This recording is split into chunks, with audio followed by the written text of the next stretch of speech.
Bueno, hola con todos. Un gusto que estén acá y que estén un poco interesados también en la universidad y todo. Yo soy David Núñez, estoy en el primer año de HBS, haciendo el MBA. Y nada, yo he estado en Perú hasta antes de venir acá a estudiar. Soy ingeniero industrial de la Universidad de Lima y antes de venir hice otra maestría en la Católica en física aplicada, que no tiene mucho que ver conmigo, pero es parte de quién soy. Eh, y nada, feliz de estar acá. Yo sé que soy más cachimbo en ese sentido. Llevo solo 3 meses acá, pero feliz de contar tu experiencia después. Y nada, eso. Perfecto. Francesco, ¿te gustaría continuar? Hola a todos, ¿qué tal? Mi nombre es Francesco Rossi, soy un estudiante de segundo año del MBA acá en Harvard Business School. Mi background es un poquito diferente al de David. Yo estudié ingeniería civil en el pregrado en la Universidad de Kansas, así que ya llevo un buen tiempito acá en Estados Unidos. Y trabajé en el sector de energía por varios años y ahora estoy tratando de usar el MBA para hacer una transición a un rol inversionista. Estoy emocionado de estar acá, de poder compartir un poquito mi experiencia y responder sus preguntas. Y si se animan, prendan sus cámaras, pues para que sea una sesión un poquito más interactiva. Creo que somos un público pequeño hoy día, así que la idea es poder ayudarlos en la manera posible. Un gusto. Gracias, Francesco. Andrea, ¿te gustaría continuar? Sí, hola, ¿qué tal? Yo soy Andrea Vidalón. Espérate. Voy a Yo mutearlo estudié nomás. economía en Lima. Ah, Estudié economía en Lima y trabajé, me parece, 4 o 5 años en consultoría también en Lima antes de venir aquí a HBS. Estoy en mi segundo año. Este verano tuve la oportunidad de trabajar en Miami en algo más relacionado a operaciones, en una empresa corporativa. Y nada, también súper feliz de contarles un poco cómo fue la postulación y cómo fue el año pasado y un poco también lo que se vive en este segundo año y nuestra perspectiva también de cómo encontrar trabajo después y todas estas otras cosas que ya como segundo año nos ponemos a pensar. Perfecto. Gracias, Andrea. Y yo al final me llamo Daniel, también de Perú. Soy de segundo año.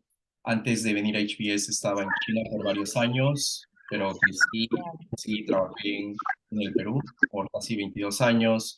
Hice una maestría en Beijing, trabajé por unos años en China, luego me mudé a Boston, hice consultoría en el verano y después de la graduación también estaré haciendo consultoría. Y algo que me parece para poner la discusión más organizada, si es que ustedes pueden comenzar a hacer preguntas en el chat, dejarlas simplemente escribirlas para que nosotros podamos organizar y comenzar a responder una por una y así sea más organizado. Acá tenemos personas que han trabajado en distintas industrias, que han aplicado distintos procesos, que vienen de distintas universidades y también que tienen objetivos en distintas geografías. Entonces, yo creo que eso sería lo más importante para comenzar la discusión. Si es que alguien tiene alguna pregunta, y ya tenemos la primera pregunta de Arnold. Hola, quisiera saber el ABC de la postulación, costos, duración del el MBA. Puedo responder esa. El MBA es de 2 años, es bastante estándar. La mayoría de la información está en la página web, es completamente abierta para todo. El proceso realmente no ha cambiado en los últimos años. Personas que aplican el MBA normalmente tienen una idea de cuáles son las universidades a las que están postulando y los requisitos, porque la mayoría de veces es similar a lo largo de distintas universidades y distintos países. Sobre los costos, el tema de la postulación, si no me equivoco, el fee lo han cambiado recientemente. Había una parte donde decía que si uno ganaba un salario inferior a $65,000 al año, se podría omitir el pago, pero normalmente es de $250, por lo que puedo ver en la página web. Y normalmente el ABC de la postulación es: te gradúas de la universidad y tienes tu transcript y tu diploma, tomas el GMAT o el GRE, y dependiendo si es que tú has estudiado en Perú o en otra universidad, dependiendo del idioma de los cursos, vas a tener que tomar un examen de inglés, un par de cartas de recomendación, tu CV y un ensayo, y eso es todo. Es bastante straightforward, todos los detalles están en la página, así que para cualquier más información siempre está en eso. Luego pasamos a la siguiente. Francesco, ¿te gustaría responder a la siguiente?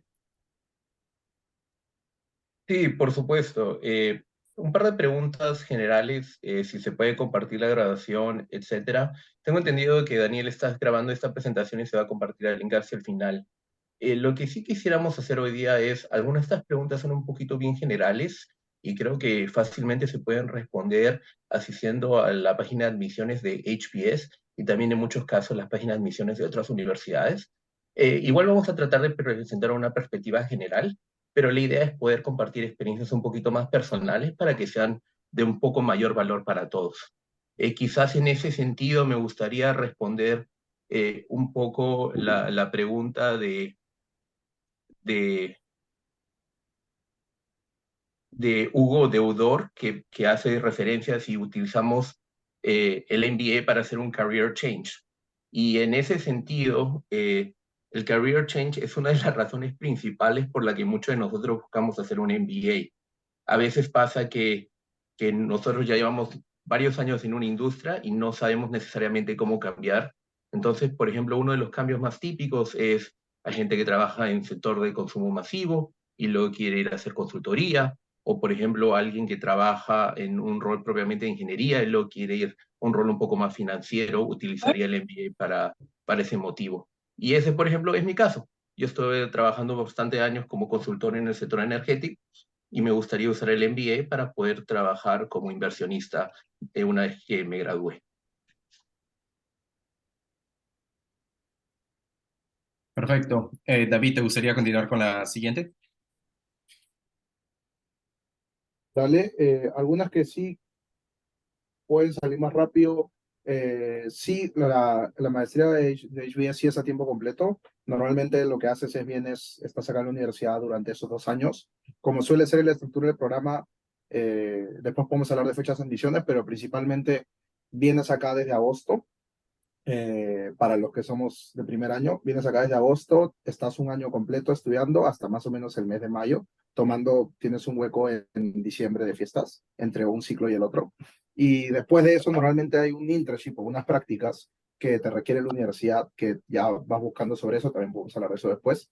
Y después del internship, las prácticas vuelves de nuevo para hacer tu segundo ciclo, o sea, tu tercer ciclo, que es empieza el segundo año de la universidad, y haces todo eso durante ese año. Idealmente, durante ese año ya estás postulando a trabajos que son a tiempo completo posteriormente y ya te quedas acá o donde sea que tú gustaría buscar trabajo, ¿no?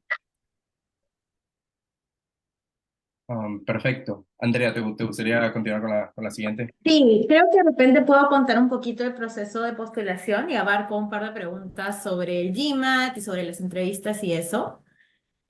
Básicamente, como dijo David, comenzamos en agosto o en septiembre. Entonces, pero para comenzar este agosto, por ejemplo, estamos en 2023, para comenzar como David, las postulaciones inician desde un año antes, ¿no? Entonces, hay varias rondas de postulación, pero básicamente ya desde septiembre del año anterior ya puedes estar mandando tus papeles para postular a nuestra maestría. Entonces, básicamente les cuento muy rapidito y un poco todo el proceso. ¿Qué se tiene que enviar? Tienes que enviar tu CV explicando toda tu vida, varios ensayos que también te pide la universidad explicando algunas cosas y tus notas del GMAT o del GRE, que son estos exámenes donde son exámenes estandarizados, donde un poco muestras tu capacidad para matemática y razonamiento verbal en inglés.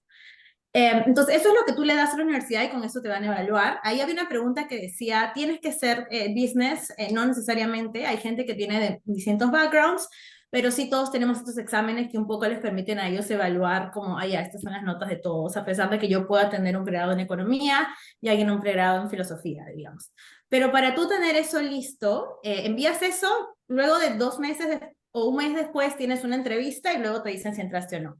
Pero para tener eso listo, por ejemplo, en septiembre del año anterior, como aquí bien dice Víctor que pregunta, hay que prepararse para el GMAT del RIARI.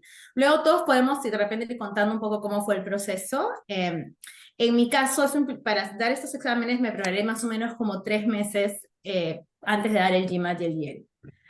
Y luego tienes que darle otros meses a preparar tus ensayos y todo. Entonces, solamente quería explicar esto como a grandes rasgos para darnos cuenta que si uno quiere postular esta maestría para entrar el próximo año, ya es como un año antes que tienes que estar pensando y dedicando tiempo al GMAT, al GRE, y dedicando tiempo a los ensayos.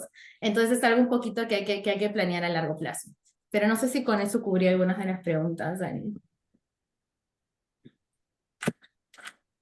Perfecto. Después había otra pregunta de Hugo. Hola, gracias por el tiempo. ¿Alguno de ustedes postuló pensar realizando un career change y cómo articuló esta motivación en las cartas o preguntas de admisión? Y definitivamente sí. En mi caso, yo fui bastante explícito en que quería hacer un career change.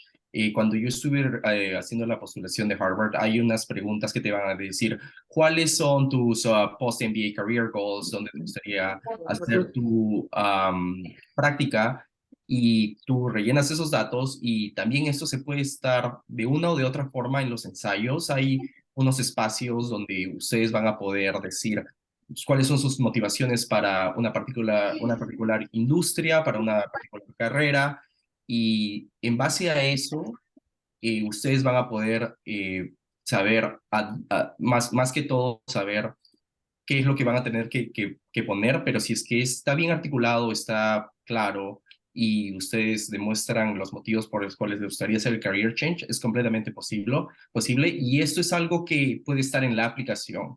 Y luego cuando ya ingresas a la universidad puede ser distinto, puedes tener más opciones, no realmente tienes que estar eh, eh, estar siguiendo lo que pusiste en la aplicación. Y bueno, eso es más que todo. Yo creo que es bastante abierto y no hay realmente una sola respuesta para las personas que ingresan a HBS. Francesco, ¿te gustaría continuar? Sí, claro, y disculpe si quizás no estamos respondiendo las preguntas en orden, aparecen en diferente modo en nuestras pantallas. Pero, por ejemplo, hay varias preguntas relacionadas al GRE y al GMAT. Quizás yo puedo compartir una perspectiva y le doy la palabra a alguno de ustedes también. Yo creo que acá es importante considerar que en todos los procesos de aplicación a los MBA, generalmente se pide o un GMAT o un GRE, porque es una forma de asesorar de forma neutral a los candidatos, porque no todo el mundo fue el mismo sistema de universidades en el pregrado, entonces es una forma para también tener un punto de evaluación. Y también es una forma de darte cuenta cuáles son tus fortalezas y debilidades. Por ejemplo, si tú, por ejemplo, en el pregrado te fue muy bien y tú dices, no sé, una carrera cuantitativa, por ejemplo, ya estás demostrando de por sí que tienes unas habilidades matemáticas, cuantitativas, por así decirlo. Entonces, quizás el GRE o el GMAT es tu objetivo ahí simplemente llegar a una nota promedio a lo que se encuentra en el Average Class Profile de las varias universidades. Y en el caso más bien que tú creas que tu experiencia laboral quizás o tus experiencias personales son fuertes, más no tus notas del pregrado, quizás en el pregrado no te fue tan bien, hubieron motivos circunstanciales de que tuviste no unos muy buenos primeros años, porque la universidad también es un proceso difícil. Quizás el GRE y el GMAT, ahí sí es importantísimo, porque ahí puedes demostrar que sí tienes las habilidades numéricas y verbales para poder afrontar un programa de posgrado de alta competencia y alta rigurosidad. Entonces, tienen que evaluar el GRE o el GMAT en el contexto de su perfil completo. Para algunos es un poco más importante, para otros quizás un poquito menos, pero eso es algo que tienen que considerar. En mi caso particular, yo estudié para el GMAT por 3 meses y no logré conseguir una buena nota, es la verdad. Hice varias prácticas y no conseguía notas que me agradaban. Entonces, en mi caso, yo decidí cambiar al GRE y a mí personalmente me fue más o menos bien en el GRE. Tengo amigos que hicieron exactamente lo contrario. Entonces, mi recomendación en ese sentido es traten de primero dar los dos exámenes una vez como un examen de prueba, ver cuál les funciona mejor para cada uno y ahí decidir a cuál les conviene prepararse. No sé si a David o a Andrea tú tendrán alguna cosa que agregar ahí. Sí, yo puedo complementar un poco con eso, porque creo que el GMAT slash GRE es una duda común que yo también tuve y que deben tener todos ustedes también. Yo diría que en realidad, complementando lo que dice Francesco, lo más importante al principio, sobre todo, es dar el estandarizado. sea el GMAT o el GRE, si están en su proceso de pensar a qué universidad voy a postular, qué voy a hacer, creo que el mejor consejo que me dieron cuando yo estuve preguntando también era concéntrate en dar el GMAT o el GRE, el que sea, mira cómo te va y estudia 100%, dedica los esfuerzos ahí. Porque ese examen igual, pase lo que pase, te dura unos años. Entonces, si enfocas ahí, tienes ya una nota con la que estás tranquilo, ya puedes empezarte a concentrar en el resto de las partes de la aplicación. En mi caso personal, como historia, yo solo di el GMAT, yo no he dado el GRE. Para sacar una nota con la que estaba, digamos, más o menos tranquilo, estuve estudiando unos 5 meses, más o menos de enero a junio, habrá sido una cosa parecida. Entonces, eso fue más o menos lo que me demoró. La primera vez, o sea, lo di 3 veces, en la tercera estuve con una nota con la que estaba tranquilo.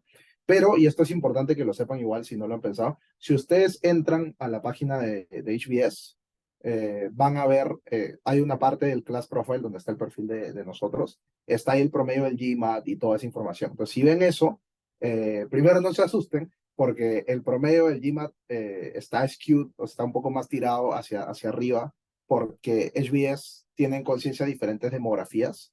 Y la realidad de las cosas es que normalmente la gente que viene de Latinoamérica en general tiene el GMAT un poco más bajo que el promedio que están viendo en HBS, que sale en la página. Entonces, igual, recomendación personal, si pueden, yo solo hablando de GMAT porque no conozco Yari, pero si pueden sacar un 700, ya es una brecha psicológica porque el de admissions va a haber 700 cualquier cosa en vez de 600 algo. Entonces, como que psicológicamente empieza por un 7 y no por un 6. Si pueden hacer eso, genial. Si no, igual, si se acercan, yo creo que igual postulen, tiren su tiro, pero les recomendaría concentrarse full primero en el estandarizado. Ahí no sé, Andrea, tú también podrías complementar con eso. Perfecto, para el tema del GMAT y GRE, sí, y uno tiene que entender mucho, yo creo, su manera de aprender. Yo soy una persona que me gusta aprender en clases estructuradas. Toda mi vida me ha gustado como que alguien me enseñe las cosas. Entonces yo fui a una academia y estudié con una academia primero, luego repasé y di el examen. Tengo amigos que más bien son gente que les gusta mucho más estudiar solos y cosas más flexibles. Ellos usaron las plataformas que hay en internet para estudiar solos. Entonces, no creo que es como tienes que ir a un lugar a aprender o tienes que estudiar de determinada manera. Simplemente como ya hemos todos estudiado en la universidad, entonces un poquito ponerse a pensar, oye, ¿cómo aprendí yo mejor o cómo aprendo yo mejor? También, ¿qué tiempo tengo? En mi caso, yo trabajaba muchísimo cuando estaba en Perú, entonces solo podía estudiar como sábados y domingos porque de lunes a viernes trabajaba muchísimo. Entonces tenía que como que ordenar mi vida y ordenar la manera y trabajar y estudiar de una manera que me permitiera hacer eso. Pero sí coincido en que es mejor, una vez que es mejor de repente, o que lo que a mí me funcionaba a mí es enfocarme primero en dar el GMAT o el GRE, y una vez que ya lo tienes, ahí como te comienzas a pensar la estrategia para qué universidades postular y ya los ensayos, pero sí primero como terminar esta etapa del examen para estar más tranquilo para planear lo demás. Sí. Alguien preguntó, perdón, para terminar con el GRE GMAT, alguien había preguntado acerca de los promedios. Como dijimos, están en la universidad, chequéenlo como una referencia, pero es un rango bien amplio. O sea, no quiere decir que tienes que tener este si no, no entras. Depende de muchas cosas. Y alguien preguntó sobre el CFA. El CFA, digamos que es bueno porque te da como, o sea, lo incluyes en tu CV diciendo que, oye, soy bueno en finanzas, tengo este documento, esta certificación, pero igual tienes que presentar tu GMAT o tu GRE porque esto va por otro lado. Eso era todo lo que vi de GRE y de GMAT en el chat. Perfecto. La siguiente pregunta de Kelly Salas dice, hola, gracias por su tiempo. Me gustaría saber cómo se prepararon para la entrevista de la universidad. Y acá tal vez hay un tema de que hay distintas etapas. Hemos cubierto la etapa de la postulación, el tema del GRE, algunas preguntas al respecto, y luego la universidad. Si eres uno de los afortunados que recibe la invitación para la entrevista, te invita a que pongas unos slots o algunas fechas que están disponibles para ti. Puede ser presencial o puede ser online. Y en base a eso, tú decides cuándo te gustaría hacer la entrevista. El tiempo es relativamente corto, puede ser desde unos días a una semana, y el tema de la preparación puede ser de dos formas. La primera es simplemente entrar a Google y ver cuáles son las preguntas más frecuentes. Hay distintas páginas web que también se especializan en recoger y recolectar preguntas de personas que han aplicado a la universidad, y esas realmente están disponibles para todos. Por mi experiencia son bastante ciertas. Cuando estuve entrevistando, vi muchas preguntas que yo me había preparado antes de postular a la universidad. Y otra forma que también puede ser de mucha ayuda es cuando estás cerca a tu entrevista, puedes contactar a alumnos de la universidad, puedes contactarnos a nosotros también. Nuestros nombres están en LinkedIn, están en distintos clubs en HBS. Y hay muchas formas en que nosotros como estudiantes, como la comunidad, podemos siempre trabajar con ustedes en caso les gustaría prepararse para las entrevistas. Y me parece que también hay otras formas de practicar en la entrevista, pero yo diría que es un proceso bastante estandarizado y no me estresaría al respecto en este momento, más me enfocaría en el tema de la postulación y tener todos los requisitos en orden.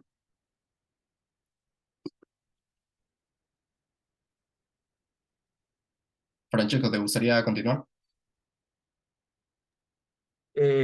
Sí, quizás en mi siguiente pregunta, vi un par de preguntas relacionado al tema de la edad y, y quisiera que hacer un comentario ahí. Realmente no hay una edad mínima o máxima para atender el MBA, pero sí hay un tema de edad en el sentido de que uno en No sé. promedio, Me dijeron, posiblemente, no le he preguntado. ¿Pero qué te dijeron? eh, Se sorprendieron de dónde estaba trabajando, qué es lo que hacía. Ups, queremos recordar a todos, por favor, que pongan en mute sus cuentas para no interrumpir. Lo siento, Francesco, puedes continuar.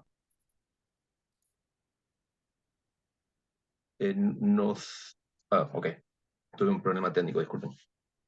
No, lo que quería comentar en el promedio de la edad es que en promedio, y este simplemente es un promedio, hay mayores y menores, los estudiantes de MBA acá en HBS tienen un promedio de entre 4 y 6, 7 años de experiencia laboral. Eso lo pueden usar para darse un indicador de la edad promedio. Y creo que eso también es importante porque muchos hacen el MBA con un objetivo, y en ese caso el objetivo puede ser un objetivo a mediano plazo, a corto plazo o a largo plazo. Entonces, eso es importante darse cuenta en el proceso de aplicación. ¿Por qué? Porque quizás el objetivo es conseguir un trabajo en algún lugar de Estados Unidos, por ejemplo. Quizás el objetivo es poder volver a tu país de origen, en el caso del Perú, y poder continuar tu carrera en tu empleador que quizás está sponsoreando tus estudios. Entonces, en ese contexto, quizás el tema de si esta es una inversión, vale la pena o no, porque los salarios, por ejemplo, que en Estados Unidos, para ciertas posiciones post-MBA, son salarios generalmente atractivos. Y esos salarios permiten justificar una inversión, una deuda a largo plazo, porque se paga en sí y permite una progresión laboral. Entonces, respondiendo al tema de la pregunta de la edad, en general no hay una edad promedio, pero sí, no hay una edad obligatoria, pero sí hay un promedio de edad alrededor de los 4 o 6 años de experiencia laboral.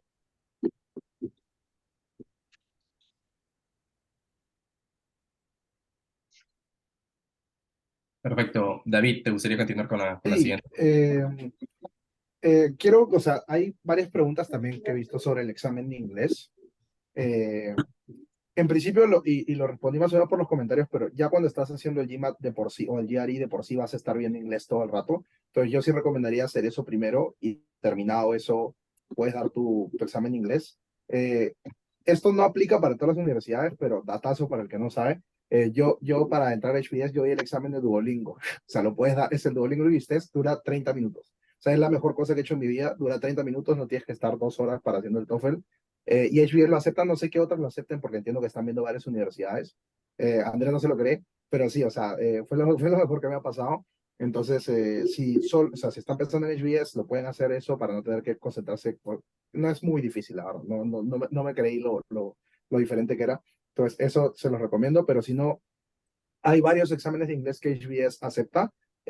Busquen en la misma página, sé que los estamos redirigiendo mucho al internet, pero la verdad es que no tengo mucho conocimiento al 100. Busquen en la página, ahí están los exámenes que acepta, y obviamente todos tienen una vigencia. Entonces, si ustedes dieron un examen de inglés hace ya muchos años, probablemente no sé si esté vigente o no. Y lo que sí creo que no acepta los exámenes de Cambridge, los que son FCE, el CAE, esos no, creo que no acepta HBS. Entonces, sí denle una chequeada, pero sí les recomiendo eso. Si van a dar, si se están concentrados en HBS, el Duolingo English Test es lo mejor que va a pasar en la vida.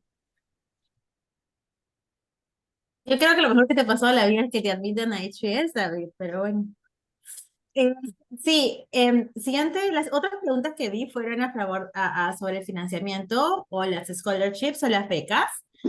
Sí, los MBAs en general en Estados Unidos son un programa bastante caro. Nuestro tuition, o digamos la mensualidad o el pago por el curso, creo que por 2 años está como en 160,000 o $150,000.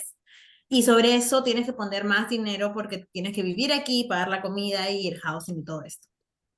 Lo bueno bueno, eso es en general, todos los MBAs de Estados Unidos en las mejores universidades tienen esos precios, entonces son una gran inversión. Lo cierto es que para los MBAs, como son de negocios, si tú entras a una buena universidad, no solo Harvard, sino como el top 20, hay varias empresas que te dan financiamiento que te pueden dar estos préstamos con tasas relativamente menores porque es un préstamo estudiantil. Entonces, yo tengo amigos que han entrado, por ejemplo, a Duke u otras universidades que simplemente como en Perú en verdad ganamos en soles, no tenemos tanta plata, pero sí pueden prestarse y con eso llevar el curso. No es que no puedes llevarlo, siempre va a haber alguien que te pueda prestar. Lo bueno de HBS y de Harvard en particular es que ellos, o sea, Harvard nos da muchísimas ventajas en términos de becas y de financiamiento. Apenas tú entras simplemente por tus méritos, ¿no? Tú presentas tu GMAT, tu GRE, la entrevista, los ensayos y te admiten. Una vez que todos están admitidos, nos hacen llenar un formulario donde un poco tú reportas cuántos eran tus ingresos antes, ¿no? Porque aquí viene así gente como nosotros que viene del Perú que ganaba en soles, como gente de Estados Unidos que trabajaba en private equity y ganaba muchísimo dinero. Entonces luego Harvard ve todo eso, ve tu perfil y te asigna como te da una beca si es que en verdad ve que tus ingresos no han sido suficientes, ¿no? Usualmente la gente que ha trabajado en Perú, en verdad comparada con la gente de Estados Unidos, tenemos pocos ingresos. Entonces HBS da como muy buenas becas. En mi caso nos ha dado, creo que en muchos casos nos dan muy buenas becas y con esto cubrimos parte del costo súper alto. Pero lo bueno de HBS es que no solamente te da esta beca, sino que para el resto, que no te va a dar la beca completa, te lo financia la propia universidad. Entonces yo no tengo que pedirle un préstamo a un banco externo para cubrir lo que me falta, sino que la Harvard tiene su propio, como un mini banco dentro de Harvard, que te da directamente este financiamiento. Entonces, ¿por qué es bueno? Porque no tenemos que presentar muchos papeles, a pesar de ser internacionales, y aparte porque nos da una tasa baja de financiamiento, y porque nos da como más tiempo para pagar y un montón de beneficios. Entonces, yo sé que suena muchísimo dinero. Mis papás no me decían, ¿para qué estás postulando eso? Es como imposible de pagar. Pero en HBS en particular, con esta combinación entre beca y que te dan el préstamo directamente a la universidad, hace que en verdad sí puedas venir a pesar que tú creas que no es demasiado caro. Al final, entre estas dos cosas te permiten venir y estudiar. Entonces, si en verdad es algo que les llama mucho la atención, realmente quieren hacer un MBA, no como digan, no es muy caro, no voy a aplicar por eso, porque felizmente Harvard te da estas facilidades para de todas maneras poder venir si es que entras, ¿no? Entonces, nada, eso era para cubrir un poco. Alguien preguntó, ¿qué pasa para si eres un first generation, si vienes de una familia donde eres como la primera generación que va a la universidad? Eso, claro, entiendo que lo puedes poner en tu statement de cuando cuentas tu vida, lo cual debe sumarte puntos. Y también me imagino que cuando Harvard te evalúa cuánta beca darte, también lo debe tomar en cuenta. Pero sí, eso es. Perfecto. Luego, algunas preguntas rápidas. ¿Existe un orden para el proceso de postular a una modalidad dual HBS-HKS? Sí, está en la página web, se llama Joint Degree, y cuando postulas, aplicas a dos programas completamente diferentes.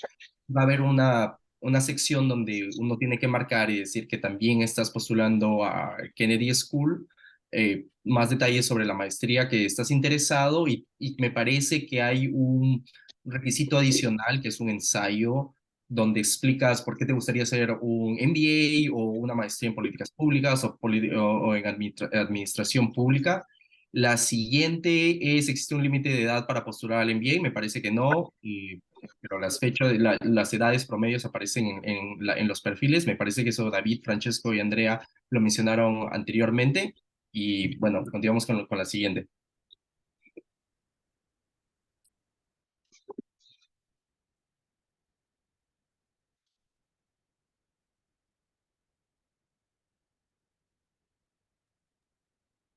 Igual, o sea, estando acá 30 minutos, Danielito, no sé si te parece, o sea, porque en verdad son varias preguntas y si nos podemos separar en breakout rooms como más o menos lo habían pensado antes, creo que le damos un espacio más íntimo a la gente para que nos pueda preguntar individualmente cosas y no sé, o sea, podríamos hacer eso, ¿no?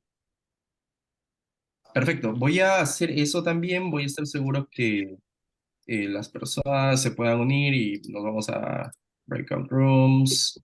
Ok, perfecto. Vamos a crear 4 breakout rooms. Gracias Ah, por narrar el proceso, estaba un poquito. perfecto. A ver, vamos a ver. Mm, ah, a ver, perfecto. Segundo. Vamos, Francesca primero. Segundo, Andrea. Eh, tercero, va David. Y por si acaso, en la vida real, David es un mate de risa, ¿eh? No es tan serio como se le ve hoy, ¿ah? Perfecto. No me puedo encontrar, pero veamos acá. Es como tú. A ver, vamos a ver. Tú, am, creamos. Segundo. Mm, mm.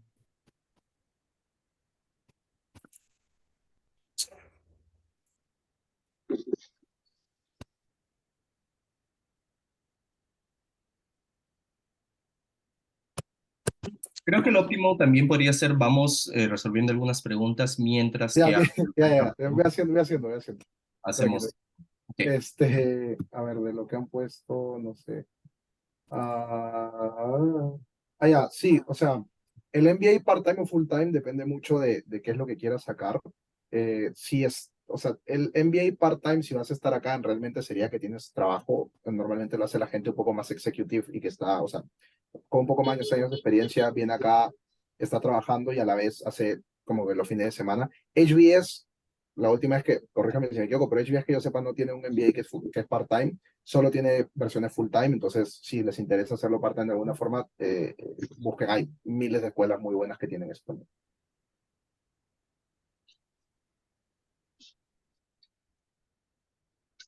Quizás una pregunta que no apareció, pero quizás vale la pena mencionar, es que la diferencia entre el MBA de HBS y la gran mayoría de otros programas es que el MBA de HBS es 100% case method.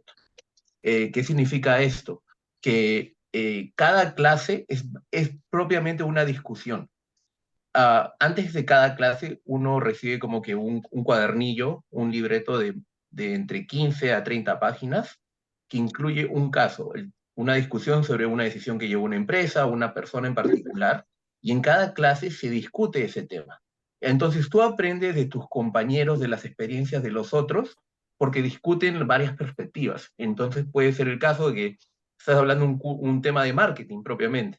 Entonces, el que es abogado cuenta una cosa, luego el ingeniero dice otra cosa, y luego resulta ser que alguien propiamente trabajó en esa empresa y le dice a todo el mundo, oye, tú estás completamente equivocado, esto es lo que hicimos. Entonces, esa es la belleza del case method, porque hay muchas perspectivas.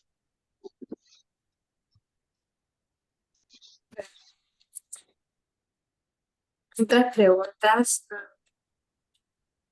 Algo sobre, también se preguntaron, algunos, no sé si lo cubrimos, me avisan chicos, hay algunas preguntas sobre el statement of purpose y las cartas, los ensayos y las cartas de recomendaciones.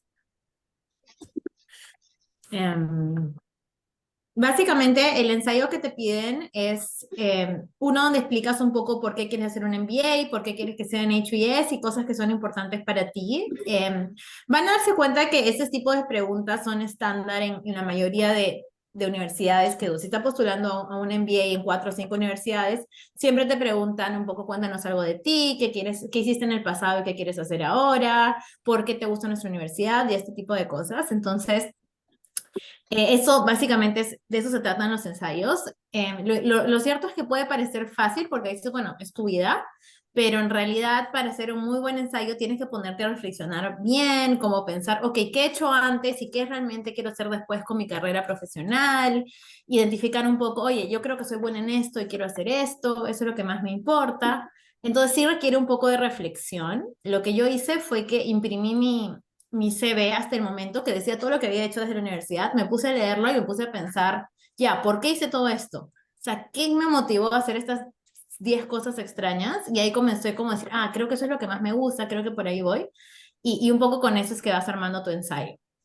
Las cartas de recomendación, la idea es que dos jefes tuyos un poco puedan contar también cómo eres en el trabajo, cuáles son tus puntos fuertes, cuáles son tus puntos por mejorar y un poco que esté alineado con lo que tú dices, ¿no? Porque si no es como un poquito extraño. Todo eso se prepara antes de postular. Y nada, sí, en temas de eso, sí hay, o sea, hay asesores que te ayudan a revisar los ensayos.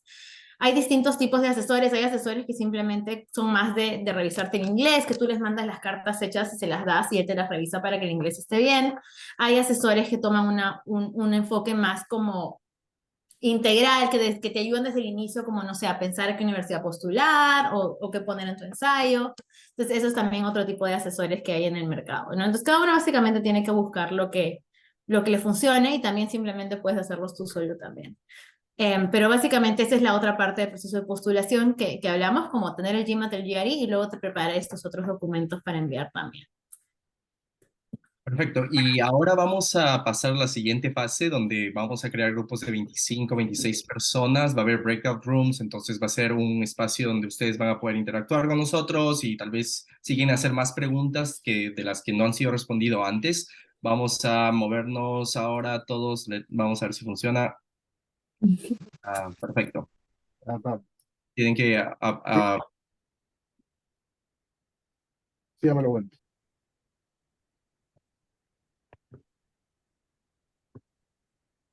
Perfecto. Bueno, muchas gracias antes que nada por tomar el tiempo, por haber preguntado, interactuado con cada una de las personas que han participado en este webinar. Muchas gracias, Francesco, Andrea y David, por su tiempo también. En caso ustedes tengan alguna duda, por favor sigan las cuentas de Hubs. Están haciendo webinars a lo largo de todo este mes enfocados a distintos programas, a distintas escuelas. En caso a ustedes les gustaría saber más sobre procesos de postulación, algunas preguntas que tengan al respecto, o si les gustaría conocer personas que estén estudiando en ese particular programa. Muchas gracias a todos y para respetar el tiempo de todos también, terminando a tiempo. Hasta luego. Gracias por su tiempo y todos los consejos tan útiles. Gracias. Gracias. Muchas Escríbanos gracias. cualquier cosa, están nuestros nombres acá, así que escriban nomás. Ahí hablamos. Ay, ya le voy a Cuídense. tomar un pantallazo. Pantalla súper, lo que salir bien. No me voy a poner camisa, pero no, mentira. Toma tu nombre. Ahí está mi nombre. Y ya. ¿Les podemos escribir para hacerle más preguntas específicas? Sí, como guste, o sea, en verdad, lo que quieras. Yo por mi lado, por lo menos, feliz.